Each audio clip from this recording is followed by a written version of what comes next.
binatang piaraan tak lepas dari kehidupan manusia. Kadang, kemanapun tuannya pergi, binatang peliharaan dibawa serta. Ada juga binatang piaraan yang sengaja diungsikan menjelang musim tanam tiba karena dikhawatirkan akan merusak kebun. Nah, berikut ini beberapa hewan-hewan yang sengaja dibawa pemiliknya atau pindahan dan diungsikan saat musim panen tiba.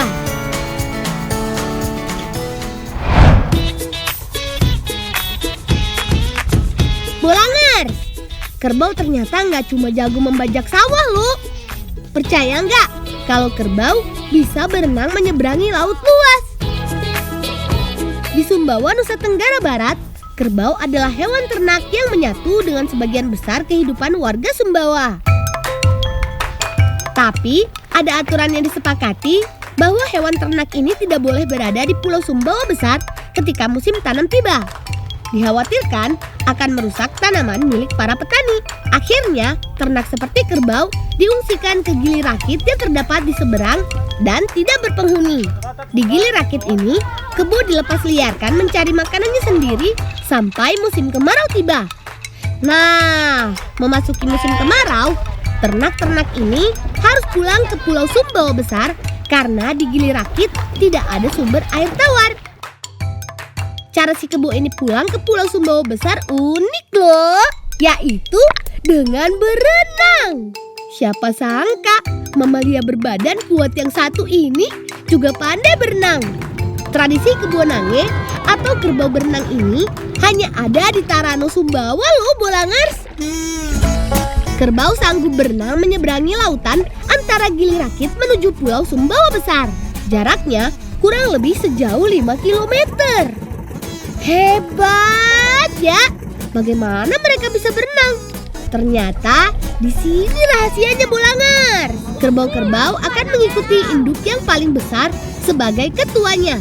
Induk atau ketua kelompok ini diikat di pinggir perahu. Setelah itu pasukan kebo lainnya akan berenang mengikuti deh. Mereka berenang dengan menyembulkan kepalanya ke atas dan mengayuh dengan keempat kakinya. Kalau sudah sampai, kebo-kebo ini pun hafal jalan pulang dan berjalan secara berkelompok menuju rumah pemiliknya. Hati-hati di jalan ya, kebo. Kalau si kerbau bisa berenang melintasi laut, lain lagi si sapi yang nggak bisa berenang ini, Bolangers. Mereka terpaksa digotong beramai-ramai untuk naik perahu motor. Iya, tenang. Ini bukan mau disembelih ya, Bolangers. Mata dan telinga sapi sengaja ditutup supaya mudah dikendalikan dan gak ngamuk di jalan. Sapi-sapi ini akan diangkut menggunakan kapal motor dan melakukan perjalanan cukup jauh melintasi laut. Pastikan ikatannya benar-benar kuat, lalu robohkan sapinya. Ikat kuat kakinya supaya tidak bisa bergerak. Sekarang sapinya sudah di atas kapal dengan posisi seperti ini. Sapi akan tenang selama 1 jam dalam perjalanan. Selain tempatnya indah, Bukit Lewa juga dijadikan sebagai tempat tinggal khusus ternak para warga. Sapi ditempatkan di sini supaya tidak mengganggu tanaman warga yang ada di pemukiman. Total sapi di Bukit Lewa ini ada ratusan ekor. Oh iya, semua sapi ini adalah sumbangan dari pemerintah pusat untuk warga desa Mokusaki, Kabupaten Ende, Nusa Tenggara Timur. Di Bukit Lewa, sapi dibiarkan lepas dan menikmati semua makanan yang ada. Biasanya dalam 1 minggu, pemilik sapi akan datang ke Bukit Lewa lebih dari 1 kali untuk mengawasi sapinya. Nggak cuma itu, pemilik juga menengok sapi untuk memastikan kondisinya selalu baik, terutama persediaan air minumnya. Ayo sapi-sapi, makan yang banyak dan sehat-sehat semua ya. Setelah pindahan hewan ternak kesayangan, sekarang kita simak yuk beberapa cara unik memasak yang ada di Nusantara. Bakar batu ala Papua. Bolangers, di Papua ada tradisi bakar batu, yaitu memasak dengan cara menumpuk puluhan batu ke dalam perapian. Tradisi bakar batu sudah berlangsung selama berabad-abad sejak zaman nenek moyang masyarakat Papua dulu. Budaya ini biasa dilakukan untuk mengucap syukur kepada Tuhan dan untuk merayakan hari-hari penting di desa. Selain itu, bakar batu juga menjadi alat untuk mempererat hubungan warga. Susun batu dengan baik, lalu tutup bagian atasnya supaya panasnya lebih cepat. Setelah ubi dan keladi dimasukkan, sekarang tinggal menutupnya dengan dedaunan lebar. Tujuannya supaya uap panas dari batu tidak keluar dan makanannya cepat matang. Dengan cara masak seperti ini, makanan bisa matang secara merata hingga ke bagian dalam. Bakar batu ala Maluku. Gak cuma di Papua, orang Maluku juga punya tradisi yang sama. Memasak dengan menggunakan bakar batu. Kali ini yang dimasak kue bakar lele khas dari Maluku Tenggara Barat. Kue ini terbuat dari adonan kumbili yang diserut ditambah gula dan kelapa parut. Masukkan adonan ke dalam batok kelapa yang sudah dilapisi daun pisang. Siapkan batu panas yang sudah membara. Bongkar, lalu alasi dengan tumpukan kasbi atau singkong. Alas kasbi ini berguna supaya kue yang akan dibakar di atasnya gak gosong. Terakhir tutup kembali dengan daun dan sisa bara api di atasnya.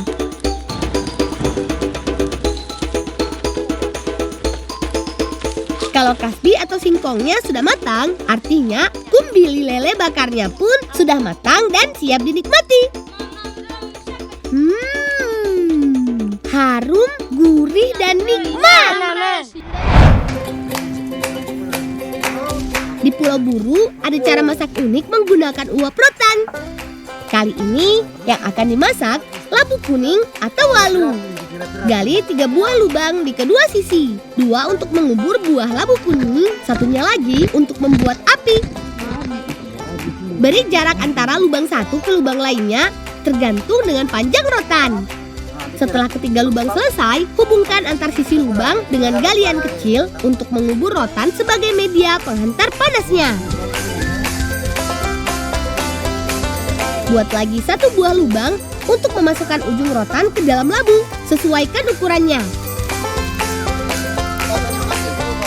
Kubur labu yang sudah dibungkus daun pisang dan sisakan bagian lubang untuk memasukkan ujung rotan. Rotan mempunyai rongga pori-pori yang cukup banyak di dalamnya.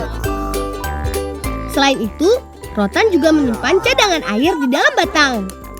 Saat ujung rotan dipanaskan, maka uap panas akan menjalar dan masuk ke ujung lainnya. Nah, uap panas inilah yang akan mematangkan labu kuning dari dalam. Nah, kalau bungkusan daun dan tanah yang menutupi labu dan rotan berfungsi untuk menjaga supaya uap panas tidak keluar. Cara memasak seperti ini dilakukan nenek moyang masyarakat Maluku saat bertahan hidup di dalam hutan. Setelah 2 hingga 3 jam, labunya akan matang seperti dikukus. Gimana? Sedikit rumit, tapi perlu dicoba saat kepepet di hutan ya, Bolangers.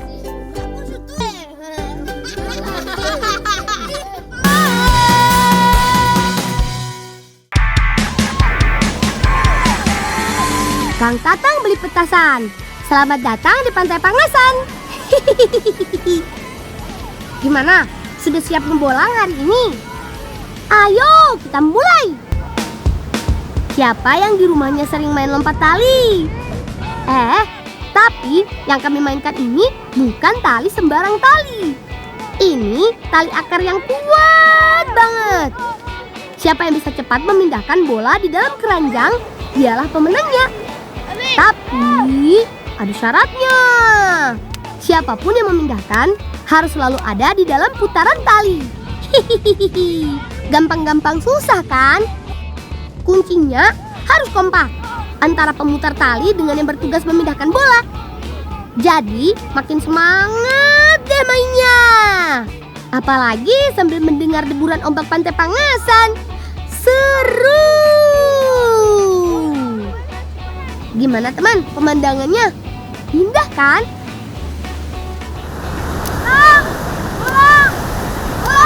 Apa bule? Piye to dijang golek usal bule iki malah pitine dienggo dolanan iki lho. Ayo kancane bule. Oh, nggih, sepurane ya, Lek. Pin, jikoan piti nggih kono. Nih, jikoan piti kae. Oh, ya.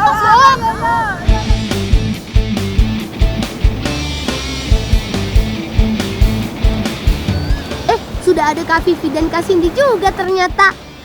Wah, makin rame dong cari usalnya. Sepertinya kakak sudah dapat banyak tuh. Ini dia yang kami cari, usal atau si mata lembu. Siput laut ini punya cangkang yang keras dan menyerupai batu karang. Perhatikan deh bagian cangkangnya. Sekilas mirip bola mata. Makanya sebagian masyarakat juga menyebut siput laut ini mata lembu. Usal biasa sembunyi di bawah bebatuan. Kalau sudah nemu, tinggal ambil deh. Siput laut khas pantai selatan ini jadi salah satu yang diburu saat air surut loh. Apalagi kalau bukan karena rasanya yang enak. Abis ini kita masak bareng yuk, biar nggak penasaran dengan rasanya.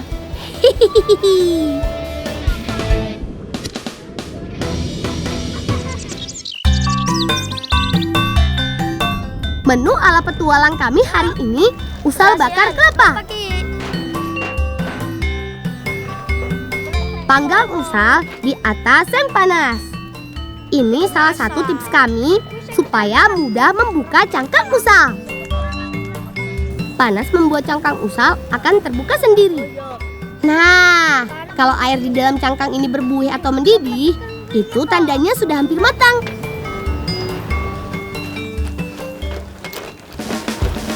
Sekarang siapkan bumbunya ya. Ada bawang merah, bawang putih, cabai merah, dan cabai hijau.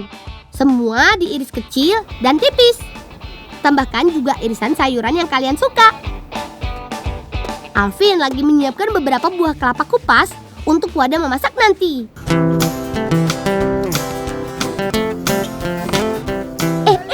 Daging usalnya sudah bisa diambil dari cangkangnya nih. Supaya gampang pakai bantuan tusukan. Tinggal tusuk, ambil deh. Sekarang saatnya meracik. Masukkan beras secukupnya ke dalam kelapa berisi airnya. Lalu tambahkan bumbu iris dan sayuran pelengkap. Terakhir, masukkan juga daging usalnya. Racikan spesial ala petualang sudah jadi. Sekarang tinggal bakar. Biar cepat matang, ayo bantu kipas-kipas baranya.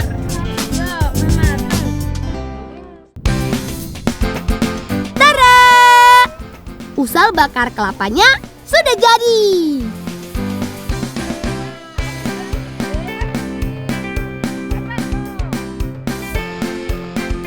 Ayo kita makan. Gurih-gurih nyoy. Bumbunya berasa, nasinya matang sempurna. Ditambah usalnya yang super enak. Kalau udah makan usal, petualangan kita dijamin makin seru dan menyenangkan.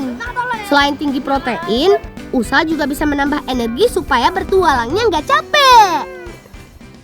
Lang mau Pak Den nitip kon golekne prank iki lho. Oh iya, Lek, engko tak goleke prank karo batur-baturku. Saiki dintakne dhisik. Oh iya, Mbak.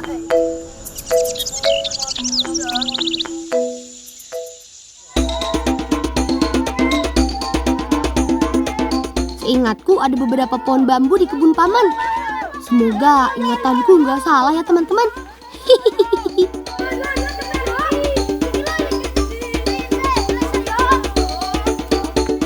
Ayo Vin, bersihkan dulu bambunya sebelum aku gergaji. Ya saya, Pin. Oh iya.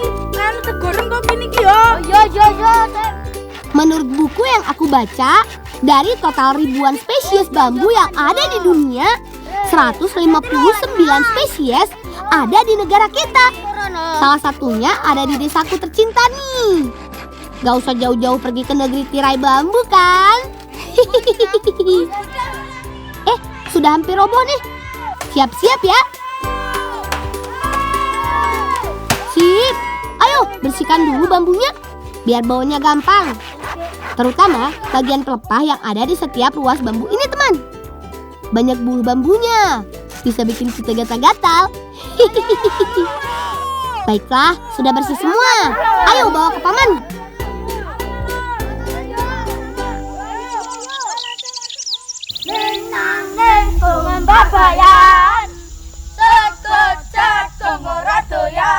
Apapun kegiatannya, bocah petualang harus selalu semangat. Katiban diklat.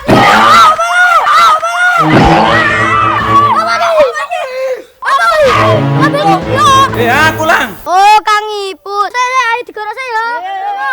Tuh, paman bikin kami kaget aja nih. Yuk, siapkan bambunya buat paman.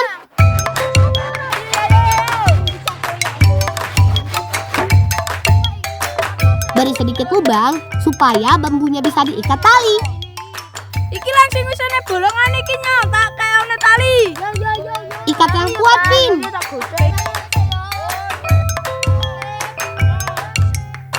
Dang, gawe sone. Oh iya, iki gawe. Bambunya sudah siap nih, paman. Paman gak usah turun, biar Alvin aja yang antar talinya ke atas.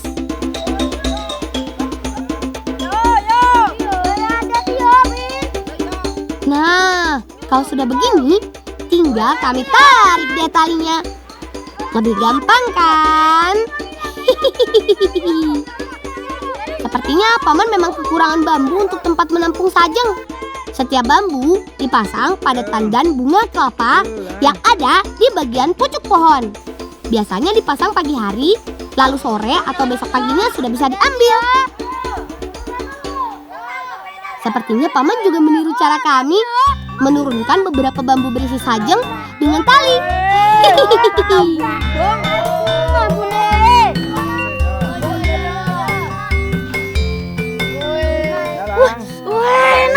Ini mbakmu, ganti ke jamu. Yo, digoyang gone Mbak yo. Ayo.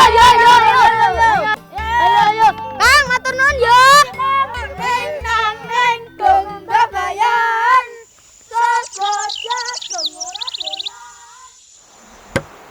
Alon-alon Eli. Cekelen Li. Ini dia air sajeng yang tadi kami dapat dari paman. Sajeng biasa juga disebut nira kelapa. Biasanya air ini untuk bahan membuat gula kelapa atau gula Jawa. Tapi kami dan kakak bukan sedang membuat gula kelapa. Sajengnya mau dibuat jamu. Jahe dan kunyit ditumbuk halus. Kalau sudah, tinggal masak deh.